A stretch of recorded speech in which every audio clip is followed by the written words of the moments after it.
Bonjour à toutes, c'est Barbara, votre démonstratrice Stampin' Up en région lyonnaise.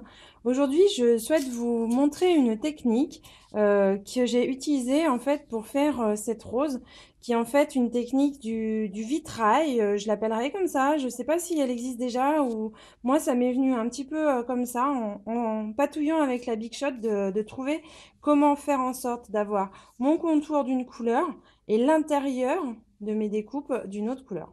En fait, c'est tout simple.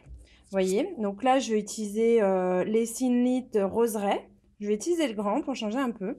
J'ai pris du papier fleur de cerisier, du papier rose rouge. Et en fait, tout simplement, je vais les superposer, les mettre dans ma Big Shot. Et pour avoir l'épaisseur parfaite pour que ma technique fonctionne, j'utilise l'embase de précision. Pardon, j'utilise la plaque magnétique et une embase normale.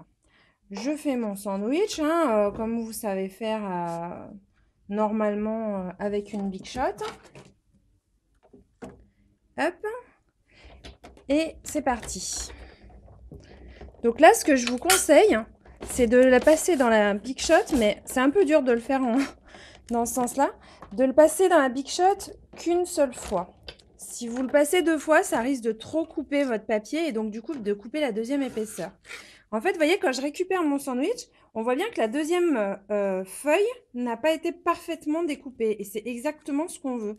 Donc là, il va s'agir en fait d'enlever délicatement le contour. Ok, vous n'allez pas aller appuyer dans les intérieurs de votre découpe Thinlit. Vous voyez, je récupère tout doucement, tranquillement mon contour. C'est normal que ça soit un petit peu difficile par moment parce que la feuille du dessous, elle n'a pas été parfaitement découpée. Ok, c'est exactement ce qu'on voulait, justement. Mais vous voyez, ça vient. Je récupère, je récupère. Je récupère. S'il y a des endroits où ça résiste vraiment, je vais enlever la première couche. Et vous voyez, ça part. Donc là, je me retrouve uniquement avec ma première couche qui a bien adhéré et la deuxième qui reste derrière. Je les récupère toutes les deux.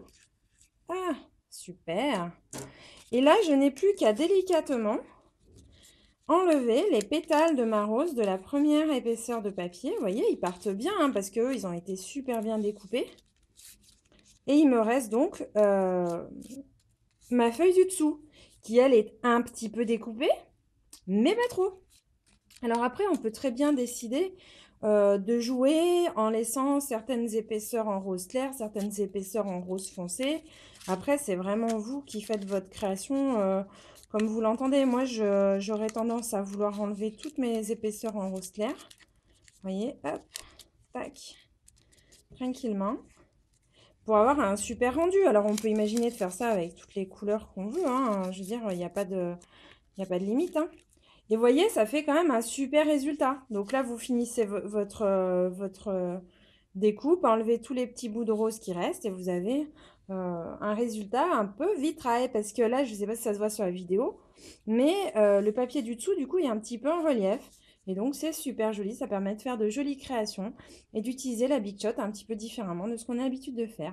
Et écoutez, j'ai hâte de voir vos créations. N'hésitez pas à me les montrer, à les poster sur ma page Facebook et allez visiter mon site internet. En tout cas, ça sera toujours avec grand plaisir que j'échangerai des idées créatives avec vous.